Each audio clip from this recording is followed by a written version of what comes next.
দরজায় কড়া নাড়ছে পবিত্র ঈদুল আজহা। মুসলিম সম্প্রদায়ের এই উৎসবকে সামনে রেখে রাজধানীর হাটগুলোতে আসতে শুরু করেছে পশু। প্রতিটি হাটেই কোরবানির পশুতে কানায় কানায় ভরে গেছে। মাঠ পেরিয়ে রাস্তাঘাট অলিগলি এখন পশু দখলে। ট্রাক সহ নানা যানবাহন করে দেশের বিভিন্ন জেলা থেকে এই হাটে পশু আনছেন ব্যাপারী ও খামারিরা। তবে হাটে পশুর পর্যাপ্ত সরবরাহ থাকলেও এখনও আশানুরূপ জমেনি বেচাকেনা। বিক্রেতারা বলছেন বাজারে কাঙ্ক্ষিত ক্রেতা নেই, আর ক্রেতাদের দাবি সময় এখনও অনেক বাকি আছে, তাই বাজার যাচাই বাছাই করছেন।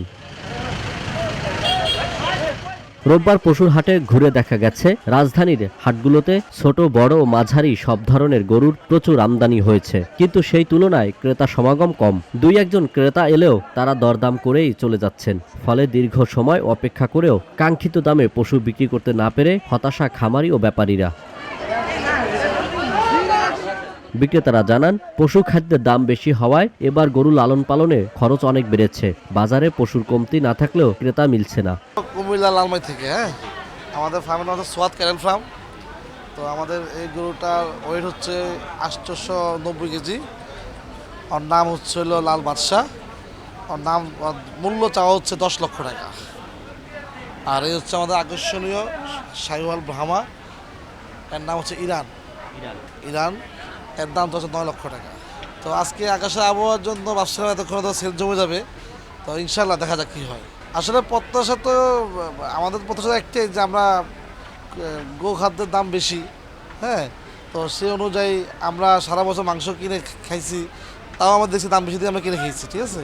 তো আশা করতেছি যে আমাদের ন্যায্য দামটা আমরা পাবো। দাম দারুণে কত খদ্দেরও আসছে না, এখন পুরো দমে রয়েছে। এবার বাজার কেমন? এবার বাজার এখন কিছু বোঝা আসছে না, এখন পর্যন্ত খদ্দের যেহেতু আসেনি, আসলে তো বোঝা যেত বাজারটা কেবল লেগেছে, কিন্তু গরু আছে হাটে, ঠিক আছে। তো আশা করি আমরা হয়তো কিছু আসি। ক্রেতারা বলছেন ভিন্ন কথা। তাদের উপস্থিতি চোখে পড়ার মতো হলেও বেশিরভাগই এসেছেন বাজার পরিস্থিতি পর্যবেক্ষণ করতে। তাদের দাবি ঈদের এখনও বেশ কয়েকদিন বাকি রয়েছে। বাজার প্রচুর গরুর আমদানি হয়েছে, এটা নিঃসন্দেহে, এটা অস্বীকার করার কিছু নাই। ওই যে আপনি দেখছেন ওখানে উটও আছে, কিন্তু এখন দামটা একটু অস্বাভাবিক চাচ্ছে ওনারা। হয়তো ওনারাও দেখবে, হয়তো আরও 2-1 দিন দেখবে, তা আমরাও দেখি 2 দিন যেহেতু হাতে আছে। আমি বেশ কয়েকটা দামাদামি করলাম, নেওয়ার জন্যই আসছিলাম, কিন্তু ওনারা যে দামটা চাচ্ছে হচ্ছে বাজেটের, মানুষের যে একটা বাজেট থাকে ওটা থেকে অনেক আপ, মানে বাজেট এবং তাদের যে দাম এটার মাঝে একটা এখনো গ্যাপ আছে। আমি আসলে আজকে আমার বন্ধুকে নিয়ে গরুর মার্কেটটা দেখতে আসলাম। প্রত্যেক বছরই আসি, এবার জাস্ট একটু মানে এই হাটে আসলাম, কারণ এই হাটে হচ্ছে সবচেয়ে আকর্ষণীয় আমাদের 3টি উট আছে রাজস্থান থেকে, এবং একটা বড় মহিষ আছে, জাফরাবাদী মহিষ। তো সেগুলি দেখতে আসলাম। দাম তো এখনও ক্রেতা মানে বিক্রেতারা ছাড়ছে না, তো দাম ইনশাল্লাহ যখন কমে যাবে কেনার সম্ভাবনা তখন হবে। মানে দাম কি বেশি না কম?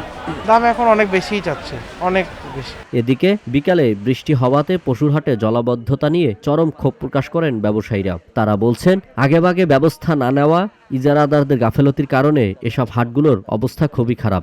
হাটের লোকের জন্য দিচ্ছি, তারা পানি বাইর করে দিব না, তারা করে শেষ এলে ওই অত পানি কি আমার সাথে যায়, এত পানি সাথে যায়, তাহলে করলাম তা করে আমরা পারবো না, তাহলে তোমরা যা পারো তাই করো। এখানে আসলাম কাটে দেওয়ার, এরা কাটে দিবার দেয়, তাহলে আমার এই গরু বাছুর ব্যস্ত করে কাস্টমার আসবে কেমন করে কন?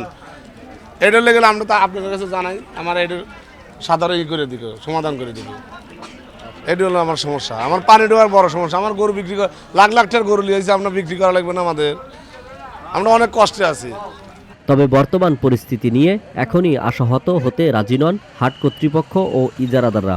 অন্যদিকে গরুর হাট কেন্দ্রিক বিশেষ নিরাপত্তা ব্যবস্থা নেওয়া হয়েছে।